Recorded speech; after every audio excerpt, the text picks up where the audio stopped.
টাঙ্গাইলের মির্জাপুরে মাহবুবা শাহরিনকে উপজেলা মহিলা ভাইস চেয়ারম্যান নির্বাচিত করায় এটিএন নিউজ ও এটিএন বাংলার চেয়ারম্যান ডক্টর মাহফুজুর রহমান এবং মির্জাপুরের জনগণের প্রতি কৃতজ্ঞতা জানিয়েছেন এটিএন নিউজ ও এটিএন বাংলার চেয়ারম্যানের উপদেষ্টা চিত্রনায়ক ডিএ তায়েব দম্পতি। দুপুরে মির্জাপুরের কাটরা গ্রামে তাঁদের নিজ বাড়িতে সাধারণ জনগণের সাথে শুভেচ্ছা বিনিময় করে তাঁরা কথা বলেন।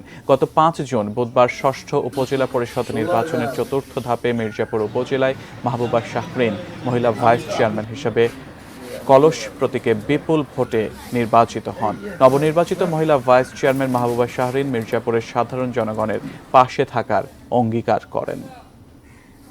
মির্জাপুর উপজেলা যারা আছেন, আমি প্রতিটা এই গ্রাম, ওয়ার্ড, থানা, আমি চেষ্টা করব সবার সাথে যোগাযোগ করতে, সবার সাথেই কথা বলতে, সবার সুখ দুঃখের কথা বলতে, সবার বিপদে আপদে সুখ দুঃখে তাদের পাশে থাকতে। এটাই আমার ইচ্ছা। মির্জাপুর উপজেলার সবাইকে নিয়ে আমি উন্নয়নমূলক কাজ করতে চাই।